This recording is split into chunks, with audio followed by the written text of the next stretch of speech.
ও মা, ম্যাম সাহেবের দিকে আসার সময় হয়েছে। সাদিয়ার বাসায় এতক্ষণ কি করছিস? ওর বাসায় আমি গ্রুপ স্টাডি করতে গিয়েছি, এটা তো তুমি জানোই। তাই বলে সকালে গিয়ে সন্ধ্যায় আসবি?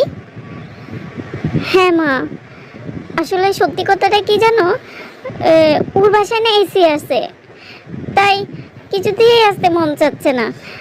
একটু করে পড়ালেখা অনেকক্ষণ ধরে করলাম, কি বলবো, কারণ ওখানে যে খুব শান্তি লাগছিল।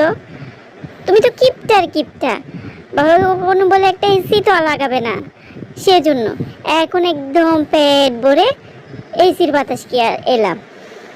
ঠিক আছে, এমনিতেই ভাতে খুব শর্ট পড়েছে, একটু কম রান্না করেছি, যাক বাঁচা গেল। এখন তো আর দ্বিতীয়বার ভাত রান্না করতে হবে না, যেহেতু তোর পেট ভরে গিয়েছে।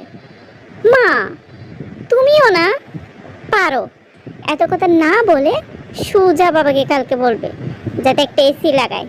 হ্যাঁ হ্যাঁ, এসি কেন, এয়ার কন্ডিশন, এয়ার কুলার সব কিছু লাগাবো। আমাদের যে টাকা অনেক, একটা মানুষের ইনকাম 5টা বাচ্চা, সবার পড়ালেখার খরচ, খাওয়া দাওয়ার খরচ। ইহ, মহারানী এসি লাগাবে। যাও গিয়ে হাত মুখ দিয়ে পড়ালেখা শেষ করো, তারপর খেতে আসো। তুমি একটু বলে দেখিও না বাবাকে, দেখবে বাবা ঠিকই আনবে। বাবা কিন্তু তোমার মতো অতটা কিপটে না, বাবাকে বলে দেখিও। আচ্ছা ঠিক আছে, কালকে নিয়ে আসতে বলবো। এখন যা, তুই এ বাবা আমার দিকে তাকাই আছিস কেন? এসির কথা বলতেছি, আইফোন 15 প্রো ম্যাক্স এর কথা বলতেছি না।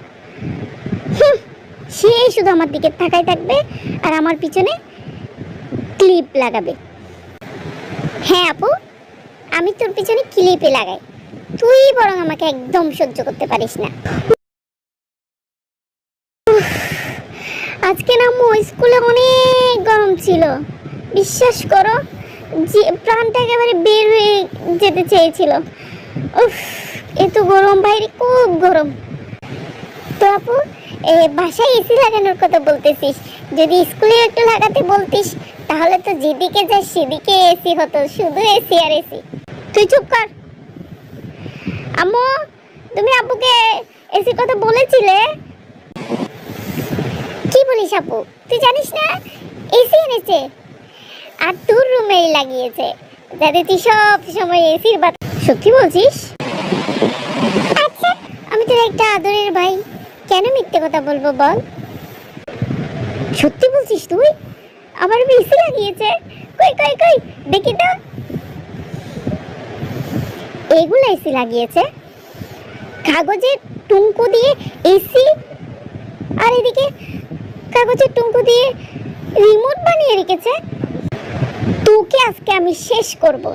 এবার মনে মনে ফিল কর, চারিদিকে শুধু ঠান্ডা হিমেল বাতাস, পুরো শরীর একদম ঠান্ডা হয়ে গিয়েছে।